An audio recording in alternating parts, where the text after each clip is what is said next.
Good evening, members, and to members of the public who are able to watch this evening's committee live on Facebook. The first item on the agenda for this reconvened meeting of the Planning Committee, adjourned on the 7th of September, is the appointment of a chair for this meeting. May I therefore ask for a nomination, please?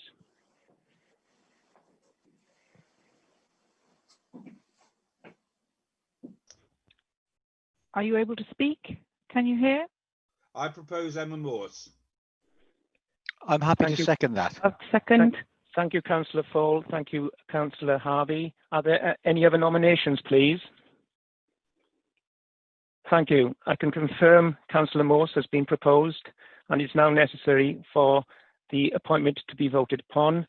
Can I therefore please ask Sharon Sissons to undertake the roll call, please? Yes, of course.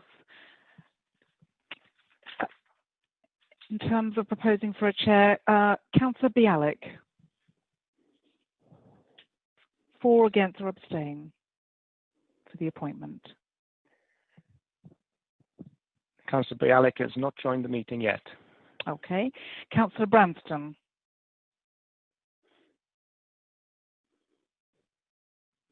Councillor Branston. Agreed. Councillor Branston. For. Lovely. Thank you. Councillor Fall. For. Thank you. Councillor Hannaford. Councillor Hannaford has not joined the meeting. Councillor Harvey. For. Councillor Mrs. Henson. Agreed. Councillor Michael Mitchell. Abstain. Councillor Sparks. Yes, for. Councillor Wright. For. 1, 2, 3, 4, 5, 6. That's 6 members voting for. I confirm that Councillor Morse has been appointed as chair for this meeting. Thank you, Sharon and Howard, and to the committee. Good evening, councillors, and welcome to this reconvened meeting of the Planning Committee, which is being undertaken virtually in accordance with recently enacted government regulations during the current coronavirus pandemic. I'm sure you've all been to one of these meetings before, but can I please remind you that ensure that you mute your microphones when you're not speaking. Please remain focused on the topic being discussed. Please try to avoid repeating points which have already been made. Please avoid interrupting the councillors and respect the position of the chair. At the beginning of each item, I'll ask the councillors who wish to speak on that item to indicate through a blue hand signals, primarily followed by physical hand raise on camera, and I will keep a note of them, as will the Democratic Services team. I will then call councillors in order in which I have listed them. The method of voting will be by roll call to ensure clarity. Members, I will remind you of this when we get there later in the meeting. Please remember that the meeting is still being broadcast in the normal way via Facebook Live and that the public can hear what is being said and decided on and can see councillors. Please therefore take care to prevent the background distractions, and should you need to step away from the screen for any reason, please stop the video feed. With all these matters in mind, can I call on Sharon Sissons to do a roll call of the councillors and officers to ascertain who is in attendance?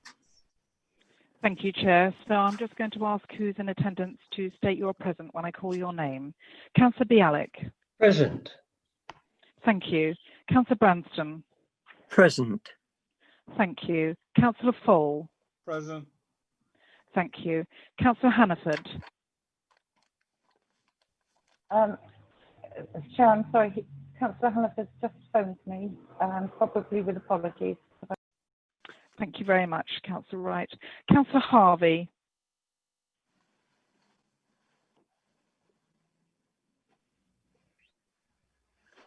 Councillor Harvey. I'll come back. Councillor Present, I'm here. Thank you, Councillor Harvey. Councillor Mrs. Henson. Yes, I'm here. Councillor Michael Mitchell. Present. Councillor Morse. Present. Councillor Sparks. Present. Thank you. Councillor Sutton has apologies. And Councillor Wright.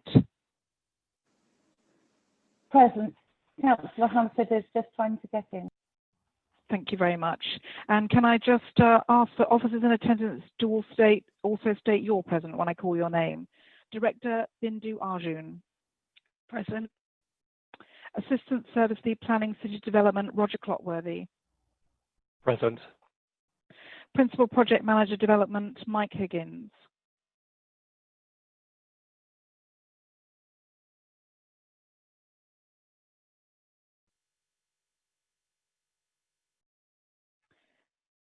Mike Higgins, I can see you on the list. Yes, present. Thank you very much. And also in attendance, myself, Sharon Sissons, and Howard Bassett as Democratic Services Officers. I can confirm that we are quorate to proceed with the meeting, Chair. Thank you, Sharon. The first item on the agenda this evening is apologies. Do we have any apologies? Yes, Chair, we have apologies from Councillor Williams, Councillor Hussain, and Councillor Sutton. Thank you. The next item on the agenda is item 3, declarations of interest. If any members have any disposable pecuniary interests that relate to the business on the agenda and have not already been included in the register of interest, to declare them before the discussion takes place on the item. The next item of business is item 4, the Local Government Access to Information Act 1985, the exclusion of the press and public. There are no part 2 items in this agenda. That will now take us to part 5 of the agenda, item 5 on the agenda. Roger, would you be able to present the item 89 Mount Pleasant Road, Exeter? Thank you, Chair. Just bear with me while I share my screen.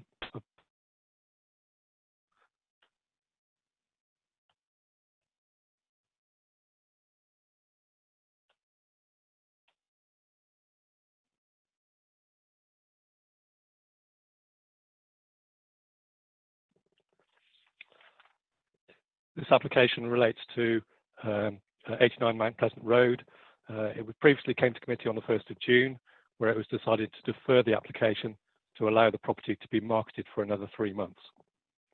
The proposal is for a change of use from a dwelling to a house in multiple occupation, which requires consent because national permitted development rights have been withdrawn through an Article 4 direction, which affects many residential areas close to the university in Exeter. The policy objective of this direction is to maintain balanced communities. The application has been made because the applicants haven't been able to find a buyer who wants to continue with the dwelling use. The property has been on the market for 13 months and to date no offers have been made. Whilst the Council supplementary planning document on HMO uses sets out a broadly restrictive approach, it acknowledges that there may be cases where very localised communities are already so imbalanced that the policy objective of protecting a balance is unlikely to be achieved. I'll just show you a plan where the property is in the centre of the screen in Mount Pleasant Road, and a photograph of the house also in the centre of the screen. The Council's supplementary planning document on HMOs sets out 4 criteria that will take into account when exceptional circumstances might arise, which would allow a proposal like this to be approved. Of these, 3 have relevance to this case. The first is where there are local representations in support or objection from those directly affected by the proposal. Only 2 objections have been received, and only one of these is from an occupier living in the immediate vicinity. There's therefore no significant level of objection from the local community. There is a letter of support from a support worker at the Salvation Army Housing Association who acknowledges that the applicants experience problems with noise and disturbance arising from an adjoining HMO, which provides temporary housing for people who have been homeless. The writer says that it takes time to encourage new tenants to be good neighbours, and once they move on, the cycle begins again. The second of the criteria relates to the proximity of existing HMOs, where they might be likely to affect the amenities of normal family life. The applicant has submitted a map, which should be on your screen, showing that there are a significant number of HMOs in the area. They are highlighted in red. Number 89 has a Salvation Army HMO on one side and a student HMO on the other. The map also shows highlighted in blue properties that are subdivided into flats or bedsits. There are very few properties here that are family dwellings. The map suggests that the character and balance of this local community has already changed and therefore could be said to lend support to the applicant's assertion that number 89 is not suitable for normal family life. The third criteria relates to any demonstrable difficulty in achieving a satisfactory sale of a property as a Class C3 dwelling. When this application came before committee in June, we had just experienced the disruption of lockdown and the price of this property had only just been reduced in May. Members deferred the application to allow for further marketing. The applicant's estate agent reports that the market has been buoyant in the past 3 months and that his company has sold more properties in that period than in any other 3-month period in the past 5 years. Despite this, no offers have been made here, even below the asking price. The estate agent reports that the property is being viewed online around 40 to 50 times a day. Over the past 13 months, there have been around 50 viewings booked. 10 have been booked since the price reduction, but around 30 have been subsequently cancelled. In obtaining feedback, the estate agent states that 31 were not interested because of the neighbouring uses. 7 others were put off by parking arrangements or not being able to buy to let. No one has said that price is a problem. In fact, the estate agent says his company has recently sold a much smaller 2-bedroom house in nearby Commons Road for £270,000, just £20,000 below the asking price for this property. Separately, the applicants have asked for valuations from 2 other estate agents, both of which have stated that the property is currently slightly undervalued. This evidence suggests that the council's policy objectives are difficult to achieve when there is a perception that a balanced community has already been lost. Taking all this together, there does appear to be sufficient evidence presented here to conclude that the exceptional circumstances test has been reasonably met. For these reasons, the officer's recommendation is to grant permission. Thank you, Chair. Thank you, Roger. Do any of the planning committee have any questions for clarification? And before we take any of those, can I make it clear that this is for questions only? Any opinion or debate will take part in the debate, so nice, clear, concise questions, please. Karen, do we have any blue hands?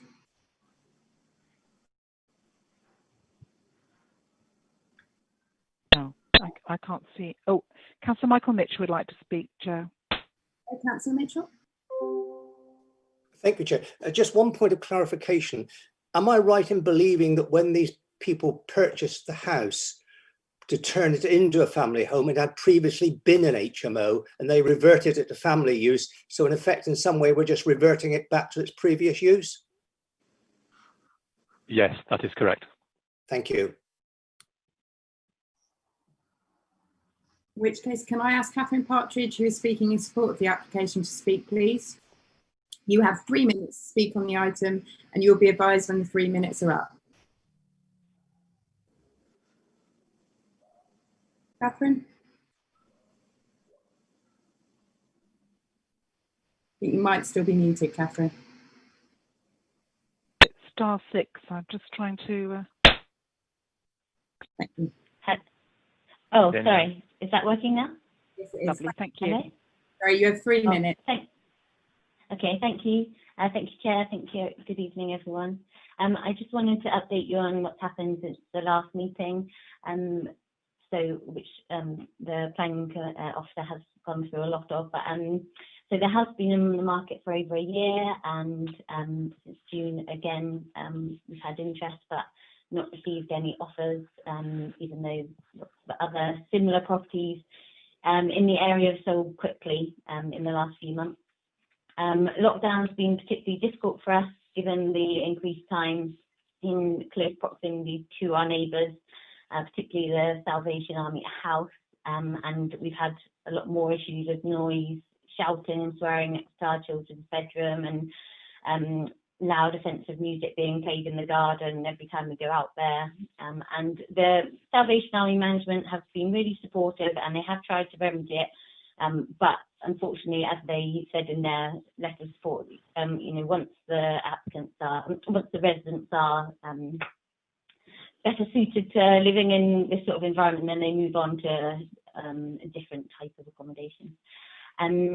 When I read the exceptional circumstances in the planning policy, it really does feel like it was written about our house. Our understanding is that the C4 restrictions partly recognise how difficult it is for homeowners like ourselves to be completely surrounded by HMOs, because in our situation it is just too late for the policy to make a difference to the immediate area. And the feedback from buyers is just always the same, that they don't want to be in a house surrounded by HMOs. And yeah, as I said in June, we really want a house where we feel safe for the children to play on their own in the garden, and where we can just build relationships with our neighbours over a long term. Thanks very much for your time. Thank you, Catherine. Do any of the planning committee have any questions they'd like to ask Catherine? Mrs. Henson. I was going, I'm sorry, I was going to, I put my hand up to speak when Mrs. Partridge is gone. Okay, I've got your name down, Yolanda. I'll be there in a moment. Thank you. Any questions for Mrs. Partridge? Right. Thank you very much for coming and speaking to us today. Thank you. The application is now open for debate, members. We know that Mrs. Henson, Councillor Mrs. Henson, would anybody else like to speak? We'll start with Councillor Henson. Thank you, Chairman. Chairman, I think Mrs. Partridge has done everything that this committee had asked. And I think we debated this a long time, and we went through it thoroughly, because most of us who know this area, would like to see it kept as such. But I think in this particular case, I'm afraid I'm going to have to support Mrs. Partridge, and she's done what we asked her of done in 3 months. I think is enough. Thank you, Chair. Would anyone else like to speak in this? Councillor Sparks and then Councillor Violet. Thank you, Chair. Well, I think we've asked them to try to sell the property by reducing the price. It hasn't worked, so we're in a situation now where effectively we're stopping a family from moving home. I think there are unique circumstances to this. There are no significant objections, and rather unusually, the adjoining property is in support. So I'm not going to vote against the family moving home, and I intend to support the application. Thank you. Councillor Violet. Thank you, Chair. I think the map that was presented, the coloured map with the blue and the red, actually told us everything in my view, and that if anybody has any doubts, just refresh that map, and I think that will show you that we need to support this application. One thing that I will be asking the officers aside from this, when we review the numbers of HMOs in particular wards, and although we've now increased the HMOs in this particular ward, I hope I don't hear no cries of we've got excessive increasing numbers of HMOs. We've made the right decision here. We are all minded to approve this, and I hope we do. Thank you, Chair. Any other members wanting to speak? Councillor Wright. Thank you, Chair. Yes, I'd like to support the family in this application. I'm very mindful of the Council's Article 4 direction and why that was put in place. But in this particular instance, I think as Councillor Violet said, when you look at the map, you can see that this particular property is better suited to becoming or reverting back to being an HMO. I would just like to make the point as well that before anybody mentions the word students, I will. HMOs are not just for student accommodation. There are plenty of young professional people that need to be living away from home and having their own place to live, that go into shared houses as a way of being able to rent somewhere affordable for themselves. So HMOs in certain circumstances are actually on the housing need scope, really. So yes, looking at that map, this doesn't seem to be suitable for a family home, so I support the application for this change. Thank you, Councillor Wright. Thank you, members. If there are no further points, I would like to ask for a member to move the recommendation and for a seconder. I'll move. Councillor. I'll move. I'll second. I'll second. Thank you. Can I ask Sharon to do the vote? So if you can, please. Lovely. I'm just going to read out each of your members' names and state if you are for or against or abstaining from the recommendations. Councillor Bialik. For. Councillor Branston.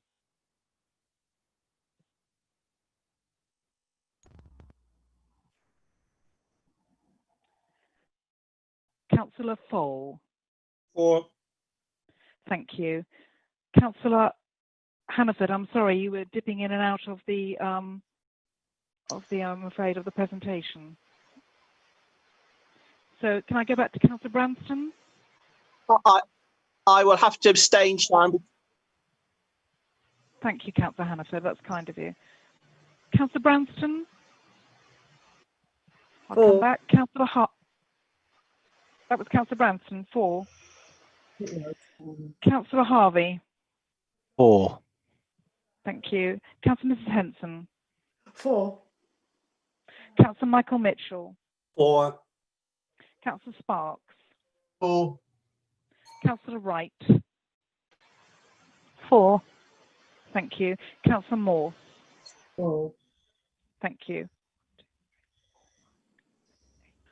That's 9 members for and 1 abstention.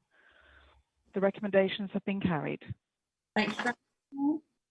Next item is item 6, land to the northeast of Newcourt Road. Mike is making this presentation. Mike, can you, away you go. You all hear me? Yes, we can, Hello? Mike. Yeah, Good. good. Okay. Right, let's just share the screen a moment.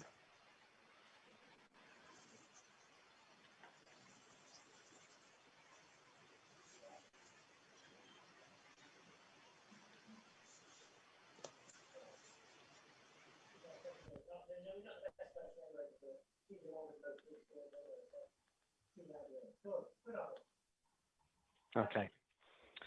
So this is an application, full application for 27 dwellings on land at Newcourt Road. This first slide shows the site outlined in red. So you can see it's effectively sandwiched between Newcourt Road itself and the branch railway line to the north. It's worth noting that the land where I'm hovering the cursor at the moment, on the other side of the railway line, has outline planning permission for 150 plus houses. This slightly smaller field here also has permission for housing, and we have an application in for, right down the bottom of the map where I'm hovering the cursor, there's an application in for housing on that land as well. So let's just put the sort of context of the site. There's an aerial photograph showing the site as it is, so it's pretty devoid of any features other than the sort of hedgerow boundaries. And then there's a photograph looking along Newcourt Road with the site sitting here through the gate to the right-hand side. This site itself has had already has approval, an outline approval for 23 dwellings, which was granted I think it's about 12 months ago. So this is just a revised application which seeks to increase the numbers by 4 to 27 units. And this slide is a layout showing what's proposed.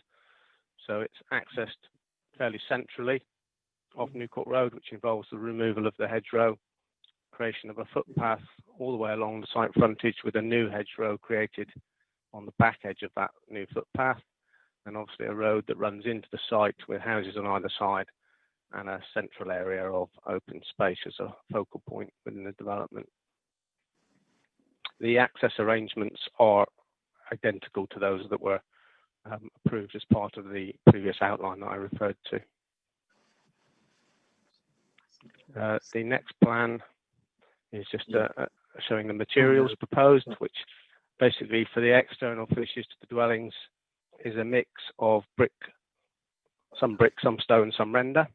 And in terms of roof materials, there are a mix of slates and tiles, except for one focal point dwelling where I'm hovering the cursor there, which is proposed as a thatched dwelling.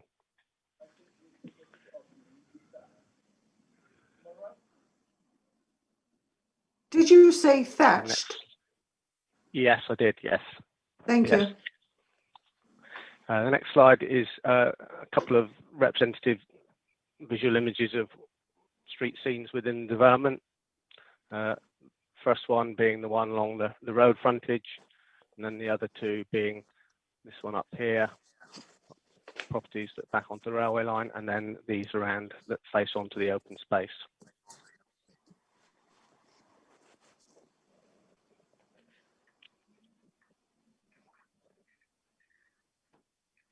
These are nice properties. Jump the slide there.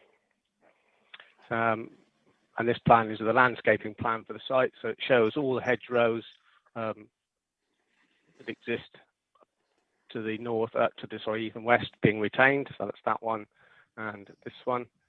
As I've already mentioned, a new hedgerow will be created along the road frontage on the inside of the new footpath, and along the railway boundary they're proposing an acoustic fence, and then on the residential side of that fence again they will form a new hedgerow.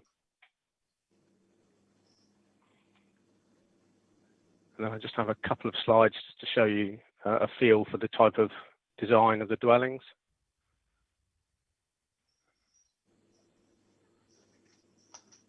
There's a rendered one.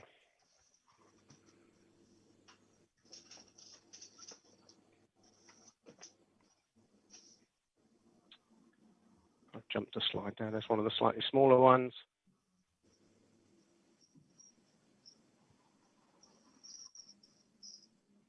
And there's one that has a bit of brick and render in it. So that's the slides.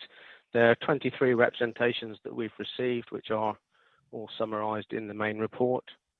And the main report identifies the key issues as the principle of the development, access and highway issues, design and layout, impact on heritage assets, principally archaeology, impact on trees and biodiversity, flood risk, sustainability, affordable housing, and the economic benefits, and all those are set out in the main report.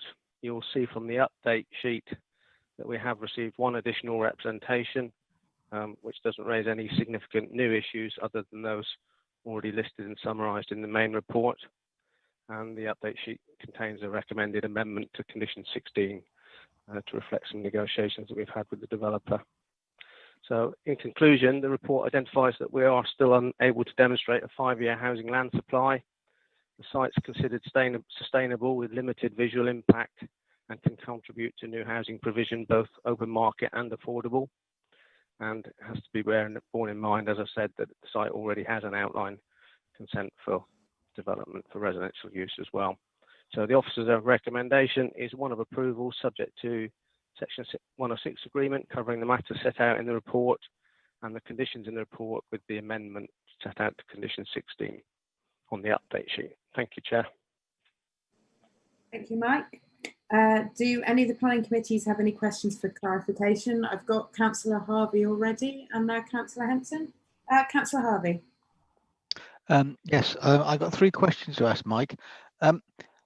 On one of the earlier plans, the access road appeared to be coloured in different colours, and towards the very far west, the last house on the very far west in particular, I'm concerned, does those particular colours, yeah, exactly, I can't point to it, but the house to the very far west where the access road appears to be darker, is that a different construction? And if it is a different construction, are we clear that it will bear the weight of our heaviest refuse waste vehicles? Because I don't want to be accused in 18 months, 2 years time of waste vehicles destroying the highway. So that's my first question. Are we clear that all of the highway is built to a standard that's able to deal with our heaviest waste vehicles? My second question is about play. And I see the big green space in the middle. Is there any discussion of play equipment and types of play equipment, and what sort of equipment, if any, is going to be provided there? Because I see no contribution in a section 106 towards play. And thirdly, I'm interested in this across all forms of development, and that's timing of replacement hedgerows. Is there any reason why replacement hedgerows can't be planted as soon as the developer gets on site, rather than waiting until he or she has pulled. Given that we're at the appropriate time to plant, given that the first thing that's has happened at the quarry, just up the road from me, as you're well aware, is that the first thing that happened was all the hedges and trees were ripped out on the clearly with approval. I'm not disputing that, with approval, but there is going to be a replacement, but it hasn't been planted yet. Whereas the trees were felled during as soon as it came out of bird nesting time. So is there any possibility that we can ask that replacement hedgerows be planted as soon as possible within the development process, please? So that's it. Thank you. Just those 3 questions. Okay, taking those in order. Yes, the materials for the highways, that you're right, that is a different colouring, does represent a different material, and it represents a change between the adopted highway, which is in white, and what effectively becomes private drives with paviers in the hatched areas. But yes, in terms of the construction and capability of taking those vehicles, that is okay. The second question was about play equipment, if I remember rightly. There is no proposal for play equipment on this site, given the smaller number of houses and the sort of nature of the open space being relatively modest but appropriate for that number. And the final question, in terms of the timing of the hedgerows, the landscaping condition does require them to agree a time frame for implementation, so we can try and encourage that to be as early as possible. The problem with the road frontage to New Court Road, obviously, is you've got to rip it all out to put in that access and to create the visibility displays and the new footpath that runs along the site frontage. So it obviously can't be done directly in conjunction with that, because you have to get those works in place. Otherwise, you'll be damaging, if you did put them in, you'll be damaging the roots of the newly planted hedgerow anyway. But as I say, there's a timing element to the condition, so we can try and push for it early. Thank you. Councillor Henson? You're still muted, Councillor Henson.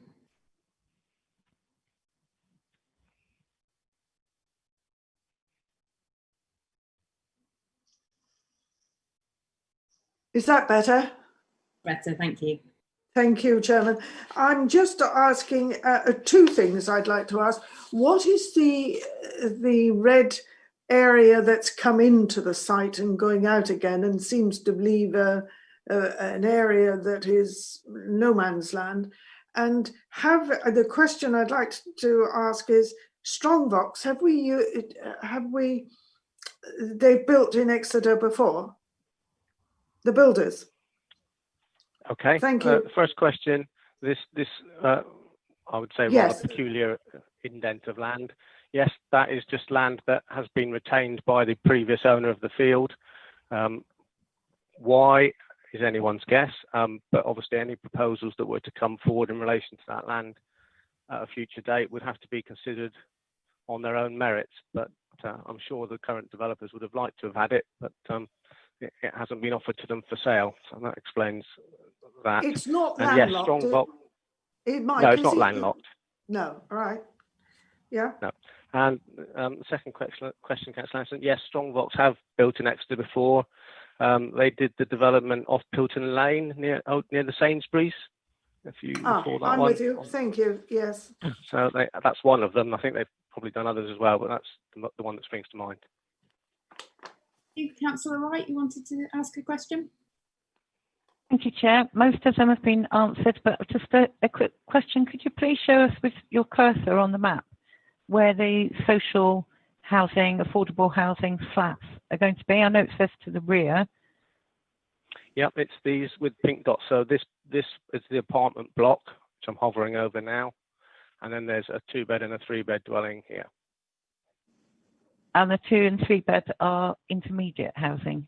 Is that right? Yes. And the flats are the these social are all social rented, yes. Right. Okay, thank you very much. Are there any further questions from members?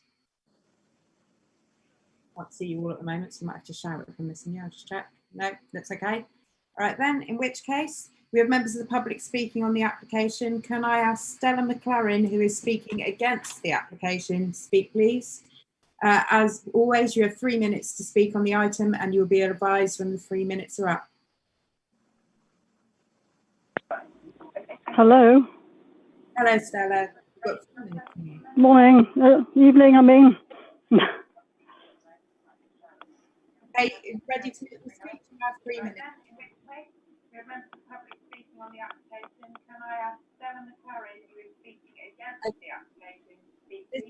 think you need to.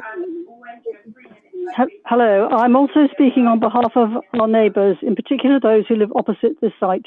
This development, plus the adjacent one of 7 houses, will increase the population of New Court Road by about 50%, spoil its country feel, and set a precedent for other developments which are being wished for further up the road. So even if we can't persuade you to reject it, please make it the very best that you can. For instance, requiring a 19% reduction in the CO2 emissions from the buildings is pathetic in these days of a climate emergency. It should be 50% at least. Highways may not realise that there's been a material change in New Court Road since the COVID lockdown, with significantly higher cycle and pedestrian use continuing. So we regard the traffic survey provided as inadequate. One day in 2018 and one in 2019 is not good enough. Also, the new plans with the increased number of houses incorporates overt provision for an access to be put through to Yeoman Gardens on the northern boundary, which is, we assume that they have bought this land, but it appears that the previous owners may have retained it, as the area of the site has dropped from 1.1 hectares to 1.01 hectares. If this access was actually proposed now, it would leave dormice colonies potentially isolated, so we believe a new biodiversity report is required. Also, this report does not take into account the requirement to erect an acoustic fence along the boundary with the railway line. This will impede connections to other hedgerows and foraging areas that are so vital. The railway line will be an increasingly important wildlife corridor. We disagree with the report to this committee in several important respects. Neighbouring residential amenities will suffer significant harm. We may have a wider road, but have lost landscape setting and traffic will increase by 40% or more. Hedges may not be lost, but they will be moved and may not be retained in the future. Here are our further comments, queries and recommendations. And perhaps the planning department would like to tell us residents of New Court Road exactly what they have lined up for us in the future. First of all, lorry deliveries should be all outside peak hours. The road has a blind corner near the start and is effectively one lane for most of its length. School children cycle up and down during these hours. Most people walk up the road, not on the pavement. In Highways response, they talk about a 2-metre wide footpath to be provided along the whole site frontage. But where exactly will it run? Is the road going to be widened beyond the entrance? There seems to be a strip of land between the new path and the road north of the entrance. What is going to be on it? Also, there should be covenants on the houses to maintain hedgerows in the future. Otherwise, how can the mitigation measures be maintained at all times? This plan will involve a new sewer being put in along most of New Court Road, as beyond number 46, we are all on septic tanks. Is this right, as there are already issues with sewers from EX3, and South West Water's compulsory request permission to put in new sewer through the field opposite? 3 minutes are over. Okay. I'm sorry, you've come to the end of your time now. Thank you very much. I'll see if any members have got any questions for you, okay? Any members? Thank you. I can't see anybody at the moment. Thank you very much for your time. Okay. It also should be noted that the planning department will only react to applications that are brought from along this road and they don't have any plans. I now move on to Catherine Lee, who is speaking in support of the application. You have 3 minutes as well, and you can speak on the item and you'll be advised when the 3 minutes are up. Sorry, Ms. Nee, I'm trying to unmute you. I don't know, *6 if you can try it. Oh, there you go. Thank you, Catherine. 3 minutes and you'll be know. Thank you, Chair. I'm Catherine of Collier Planning and I'm speaking this evening on behalf of the applicant Strongbox Homes. Strongbox Homes is an award-winning private housing developer based in Taunton who are currently building and selling on a number of developments in the southwest, which offer a range of family homes, including affordable properties. All of their sites are designed to be sympathetic to their surroundings, with homes displaying character and individuality. As the officer's report makes clear, the principle of developing the application site for housing was established in December of last year when outline permission was approved. The applicant has worked closely with your officers during pre-app discussions and since the submission of this full application to agree the high quality design and layout that will deliver 27 dwellings on the application site, comprising of a suitable mix of 1, 2, 3, 4 and 5 bedroom homes. The proposal includes a footpath along the site's frontage, which will be of benefit to highway safety and all existing pedestrians using the section of road. A replacement hedgerow will be provided within the site, set back behind the new footpath. All other boundary hedgerows will be retained. A central open space will form the focal point of the development, with dwellings arranged around to provide a high degree of natural surveillance. Appropriate setback distances from the site boundaries will ensure that the residential amenities for adjoining properties will be protected. The proposed space standards and garden sizes for all dwellings accord with your policies. The report confirms that there are no outstanding objections from statutory consultees, including Devon County Highways and the local Lead Flood Authority. The proposals accord with your policies. They will deliver 35% affordable housing and a contribution of £11,322 towards enhancing GP facilities in Topsham. We are aware that there has been some concern locally about land banking. Strongbox Homes intend to commence work as soon as possible, hopefully early next year, and so the proposals will also contribute towards the Council's 5-year housing land supply. The applicant therefore requests your support for the very clear officer recommendation this evening. Thank you. Thank you, Catherine. Do any members have any questions?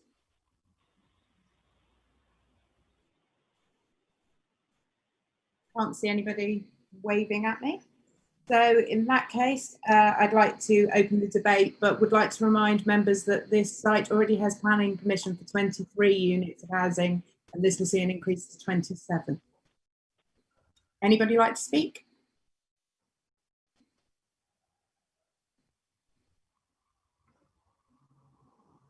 Yeah. Can I do, Emma? Sorry, it's Councillor Sparks. Yeah. Hi there. Interesting. I appreciate we're not going to buy very many houses, but when I wasn't on the planning committee when this was first agreed, but I wouldn't be agreeing it, or I wouldn't have agreed it at the time. The road it's a single track road.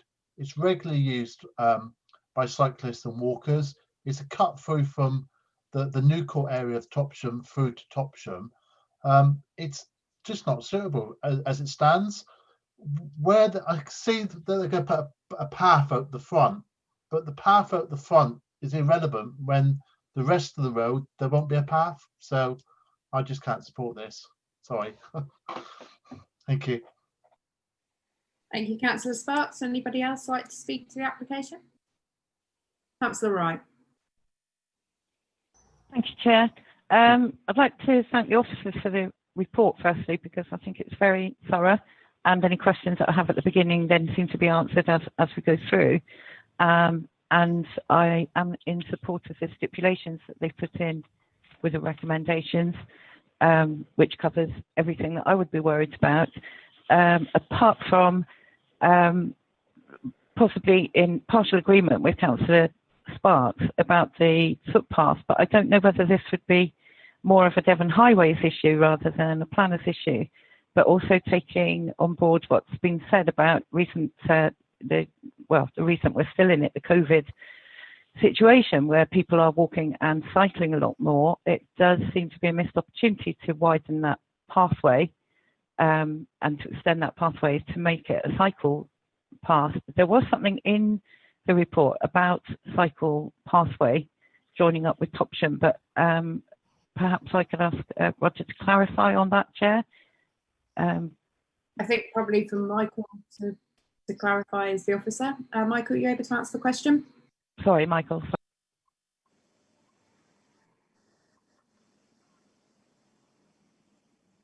Hello, Michael. Hello, is that better? Much. Hello. Yes. Yes. As part of those access works, there will be a widening of the stretch of New Court Road that is along the site frontage. So the idea is that road gets widened, then the new footpath, cycle path goes in, and then the hedgerow on the site side of that. So that will be a localised improvement along that stretch.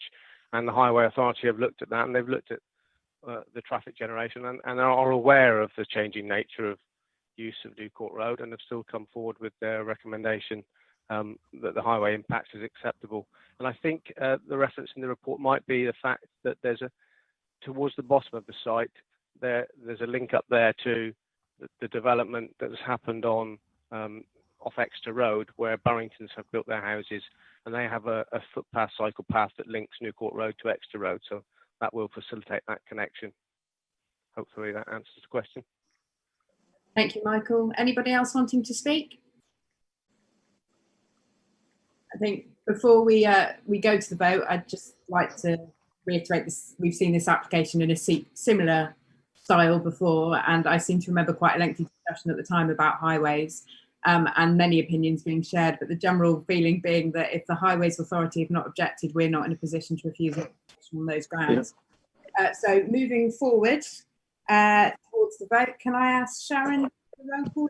Oh no, sorry, I need someone to move the recommendation and second it, please. I support the recommendation. Okay, I think Councillor Branson's moving the recommendation. Anyone to second? Second, Chair. Thank you, Councillor Bialik. And could we go to the vote now, please, Sharon? If I could just ask members to vote for, against, or if they're abstaining from the recommendations. Councillor Bialik. For. Thank you. Councillor Branston. Councillor Branston, you're muted. Councillor Branston.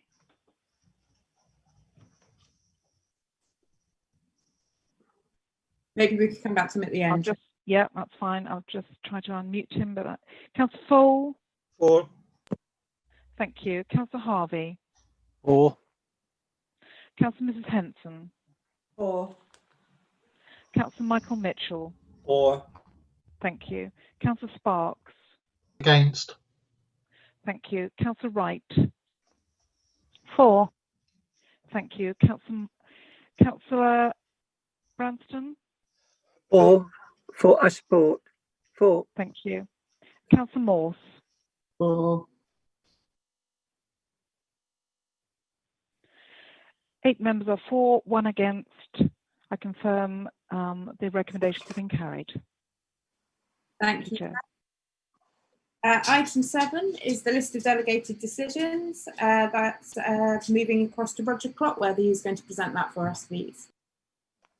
Thank you, Chair. I've not been notified of any questions by councillors about this. Any questions that you wanted to raise? In which case, we will move on to number 8, which is the appeals report. Again, Roger Clotworthy, would you like to present it, please? Members are asked to note that the appeals, we've received details of 5 appeals and been successful in all of them.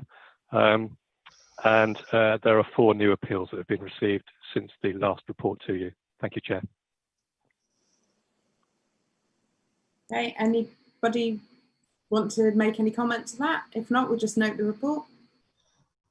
Thank you. In which case, members, that brings us to the end of this evening's proceedings, and I now formally close the meeting. Thank you. Thank you, Chair. Thank you, Chair. Thank you very much. Thank you, Chair.